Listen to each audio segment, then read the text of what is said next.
नमस्कार। राधे राधे, हर हर महादेव। मैं आपका आचार्य देव। आज इस वीडियो पे बात करेंगे मित्र, सूर्य नारायण जगत आत्मा, संसार को प्रकाश देने वाले सूर्य देव से ही तो हम सब हैं। ये अलग बात है कि प्रत्यक्ष नहीं, परोक्ष रूप से उन्हीं की ऊर्जा से हमारे प्राणों में स्पंदन है। उन्हीं की ऊर्जा से प्रकृति में यत्र तत्र सर्वत्र हरियाली है। उन्हीं की एनर्जी से सारे ग्रह रश्मि पाते हैं। तो ऐसे सूर्य नारायण वृषभ राशि को छोड़ के वायु तत्तीय राशि मिथुन राशि में प्रवेश करने वाले हैं।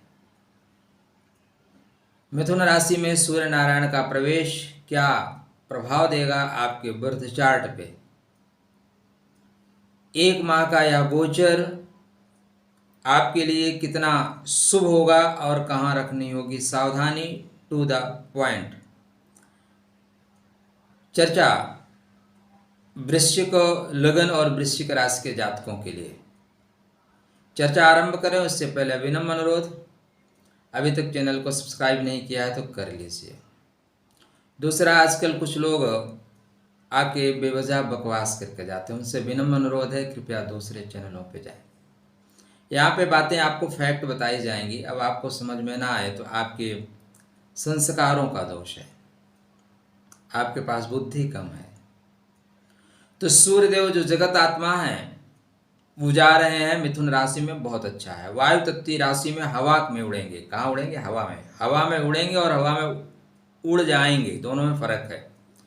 एक दुखद दुर्घटना हुई कल अहमदाबाद में। मंगल केतु अंगारक योग बना के बैठे हुए हैं। इस तरह की दुर्घटनाएं भविष्य में भी हो सकती हैं। कृपया सावधान रहें, सुरक्षित रहें। आने वाले समय में कई देशों में स्थितियां नकारात्मक होंगी। लोग बैठ के प्रॉब्लम क्रिएट करेंगे, छोटा छोटा गृह युद्ध टाइप होगा, लोग विस्फोट भी करेंगे। ठीक है, आगजनी होगी। मंगल केतु का अंगारक योग। तो सूर्यदेव अष्टम भाव में जा रहे हैं, इस बात का आप ध्यान रखिएगा। अष्टम भाव में कोई भी ग्रह जब जाता है अच्छा फल नहीं देता। अष्टम एक अंधेरी जगह है। अष्टम अनवांटेड तकलीफ, अनवांटेड पीड़ाओं के साथ चलता है। यद्यपि ये गुप्त धन का भी है, गुप्त रूप से कार्य बना ले जाने की क्षमताओं से युक्त होता है। तो यहाँ पे आने वाले टाइम में बुध भी जाएंगे, बुधादित्य योग भी बनेगा। गुरु महाराज बैठे हैं, सूर्य गुरु की युति भी बनेगी। तो न्यूनता में कमी आएगी, मतलब जो अवरोध ज़्यादा आ रहा तो अवरोधों में कमी आएगी। हम भाई अकेले एक सुरंग में सफ़र कर रहे हैं और किसी एक और व्यक्ति का या दो व्यक्तियों का सफ़र साथ मिल जाए जो एक गति के साथ चलता है, दूसरा जिसके पास ज्ञान ज़्यादा है, गुरु के पास ज्ञान ज़्यादा है, तो हम तीनों मिलके समस्या का समाधान निकाल सकते हैं। तो यहाँ पे समस्या का समाधान निकाला जा सकता है। सूर्यदेव 3 नक्षत्रों में करेंगे गोचर। ठीक है, तो ये 8 जून से मृगशिरा में ही चल रहे हैं और मृगशिरा में ही प्रवेश करेंगे। जब तक ये मृगशिरा में हैं आपके ऊपर ज़्यादा दबाव नहीं रहेगा। दबाव तो आ चुका है। वृश्चिक राशि के जातकों के ऊपर थोड़ा सा, जहाँ पे आप काम करते हैं वहाँ पे दबाव आ रहा है, आप महसूस कर रहे होंगे। अगर आपके ऊपर नहीं आ रहा है देन आप लकी पर्सन हैं। आपके महादशा अंतर्दशा बहुत बेहतर चल रही है। जैसे ये 22 जून को आर्द्रा में जाएंगे तो अब आपको ज़्यादा सावधान रहना है। देखो, गुरु महाराज आर्द्रा में होंगे, सूर्य महाराज आर्द्रा में जाएंगे, बुध महाराज आर्द्रा में जाएंगे और 29 जून के बाद फिर शुक्र भी आर्द्रा में जाएंगे। ये आर्द्रा जो नक्षत्र है ना मित्र, टफ नक्षत्र है। कभी मौका मिलेगा तो मेरे चैनल पे वीडियो होगा आर्द्रा का, वहाँ देखिएगा आर्द्रा क्या है, समझ में आएगा। आर्द्रा चीज़ों को रोकता है, आर्द्रा फंसा देता है, आर्द्रा ब्लेम कराता है। आप हवन करते हुए हाथ जला सकते हैं आर्द्रा में, ये राहु का नक्षत्र है, फंसाता है। शास्त्रकार ये कहते हैं कि भगवान सदाशिव के नेत्रों में भी आर्द्रा ने आंसू ला दिया। आदिशक्ति जगदम्बा ने क्रोध में आके अपने आप को यहीं पे समाप्त कर लिया। ब्रह्मा जी को अपना एक सिर गंवाना पड़ा इसी आर्द्रा नक्षत्र में। तो मैं कैसे कह दूं कि आर्द्रा में आप हो जाएंगे मालामाल।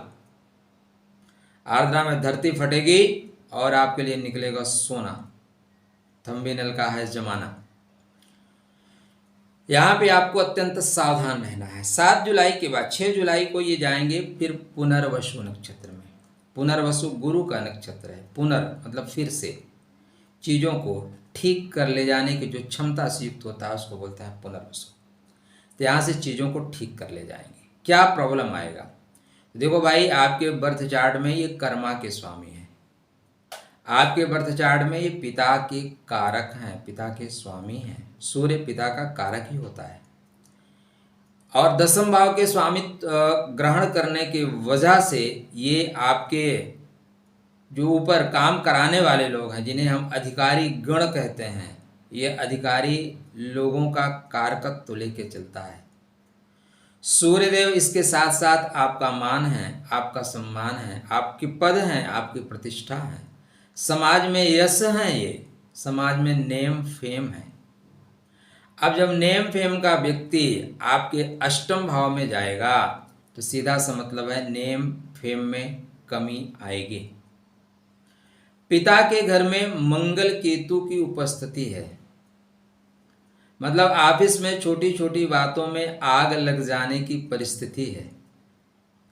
और पिता के जो कारकत्व हैं, कर्मा के जो कारकत्व हैं, वो 8वें भाव में जा रहे हैं। मतलब गुप्त शत्रु आपको पीड़ा दे सकते हैं। आपके नौकरी पे गुप्त रूप से परेशानी आ सकती है। लोग षड्यंत्र कर सकते हैं, चमचे टाइप। राहु मतलब हम काम नहीं करेंगे लेकिन अवार्ड हम ही लेंगे।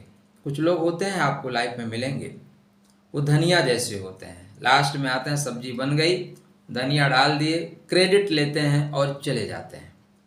उसमें नीचे सब्जी में क्या क्या है वो गायब हो जाता है, सिर्फ धनिया क्रेडिट ले लेती है। तो ऐसे में राहु महाराज इस समय चूंकि 5वें भाव में चल रहे हैं, इसलिए आपका क्रेडिट लोग ले लेंगे।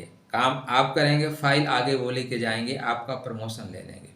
बात प्रमोशन की हो तो कोई बड़ी बात नहीं, ठीक है ना। प्रमोशन तो ठीक है, नहीं मिलेगा इस बार, इंक्रीमेंट नहीं मिलेगा, अगली बार ले लेंगे भाई, क्या रखा है इंक्रीमेंट में। बट ये है कि जो मूल है वो रहना चाहिए। जो मूल ही नहीं रहेगा तो जड़ों को कितना आप सींचोगे, या शाखाओं को लेके क्या करोगे, शाखाएं तो सूख जाएंगी। इसलिए यहाँ पे मूल में परेशानी आ रही है। मुझे आपको कहने में बिल्कुल संकोच नहीं है कि प्लीज़ संभल जाइएगा, अपने ऑफिस में देखिएगा, या जो वक्त होगा परेशानी का होगा। नौकरी पे इस वक्त में परेशानी आएगी। आप पता लगा छुट्टी ले लिए, हो सकता है आप छुट्टी ले लें। काफ़ी लोगों को मैं सलाह दूंगा कि अगर परिस्थितियां नहीं बेहतर बन रही हैं तो छुट्टी ले लीजिए, लेकिन देख लीजिएगा कहीं आप छुट्टी से गए और उधर आपको प्रेम पत्र ना पकड़ा दिया जाए कि भैया आपका काम यहाँ पे समाप्त हो गया, बहन जी आप कहीं और काम खोज लीजिए। इसलिए अपने सूर्य नारायण को प्रतिदिन अर्घ्य दीजिए, प्रतिदिन सूर्य के मंत्र का जाप करिए। साथ में गुप्त नवरात्रि आ रही है 26 से, गुप्त साधना में चले जाओ मेरे भाई, क्योंकि देखो अर्थ से सब कुछ है, अर्थ नहीं तो जिंदगी व्यर्थ है। वर्तमान में तो यही सच है। धर्म का काम भी करना चाहेंगे ना, बिना अर्थ के नहीं हो सकता है। इसलिए नौकरी पे आ रही परेशानी को बचाएं। आदित्य हृदय स्त्रोत का पाठ करें, आदिशक्ति जगदम्बा के मंत्रों का जाप करें, पिता से संबंधों को बेहतर रखें। अधिकारी कुछ कह देता हो, इग्नोराय नमः घनघोर इग्नोराय, नहीं बर्दाश्त होता। अगर वो आपको 4 बात सुनाता है, बाथरूम में चले जाइए, 10 बात सुनाइए। वो आपके रिश्ते में आपको 1 बार याद करता है, आप उसके रिश्तेदारों को 10 बार याद करो, कोई दिक्कत नहीं, लेकिन साइड में हट के। राधे राधे, जय श्री कृष्णा। स्वस्थ रहिए, मुस्कुराते रहिए, अपने जाप को बचा के रखिए।